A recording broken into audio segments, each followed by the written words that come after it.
Welcome to Bed Crime Stories Podcast. I'm your host, T, and I'm here with a Friday night scary bed crime story. Now, I don't tell you stories that aren't true, so you know that this actually happened.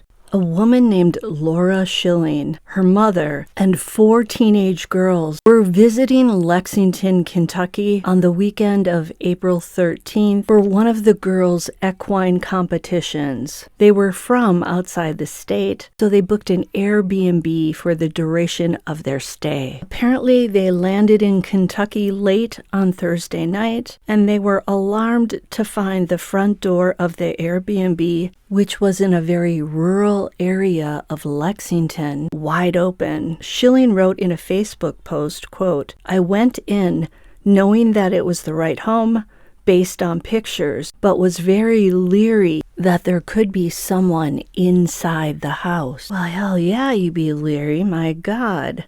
She checked under all of the beds. Good move. That's what they taught us to do when I was a flight attendant. Every time we went into a new hotel room, we were supposed to check under the bed, behind the curtains, in the shower, etc. And we were supposed to do this as soon as we entered the room, and also to leave the door to the room open just in case there was a creeper under the bed. So Schilling looked under the bed, she looked inside the closets, and only after she made sure that the house was completely clear did she let her daughter and her daughter's friends enter the house. And even then, she went around and she made sure that all the windows and the doors were closed and locked. The next day, April 13th, the group left the house, and when they returned, they found that someone had been inside. Schilling said that they were certain someone had entered the home because the deadbolt was unlocked and the hotel-style latch was now open. Now, if that were me, I would have grabbed my bags, turned around, got in my vehicle, and taken off and reported the joint to Airbnb.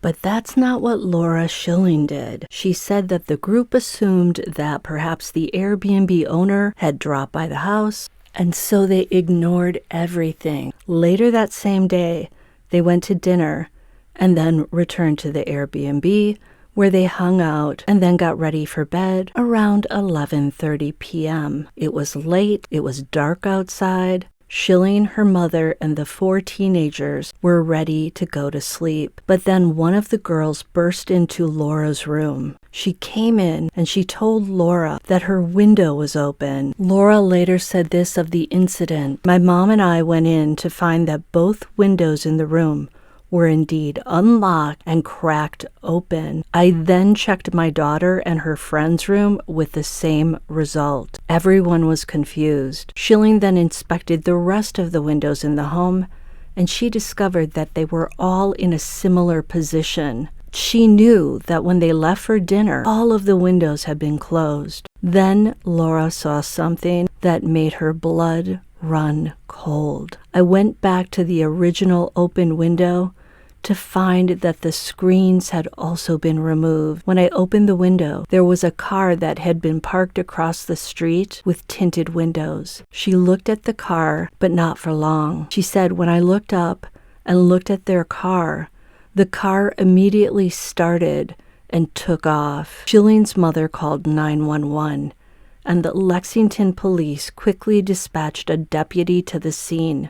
According to authorities, officers were sent to the Airbnb around 11:38 p.m. When the officers arrived, they learned that the guest had arrived at the residence and noticed all these strange windows and doors unlocked. Nothing was reported missing, and the officers could not determine if someone had unlawfully entered the residence. But according to Laura, the deputy insisted that they leave because they, quote, were in danger. He warned them that whoever did this would indeed be back, and the officers remained at the property until all the women finished packing and left for the hotel. And get this, Lexington police stated that as of this moment, there is no indication that the incident is linked to human trafficking. Apparently, the Lexington Police Department leads the states, I don't know if they mean the state of Kentucky or the entire United States, in human trafficking-related arrests. So they are now actively investigating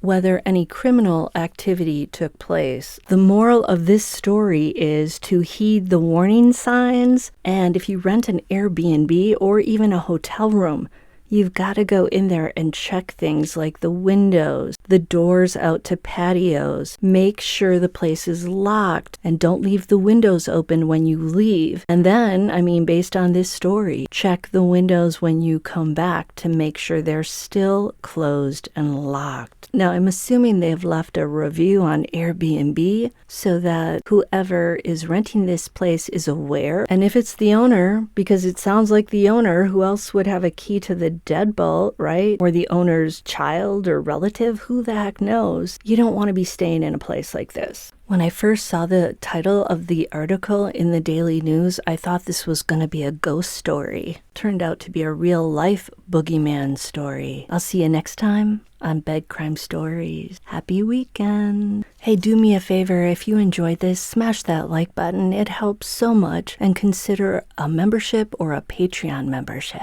As Dolly of Dolly Vision says, I gotta eat.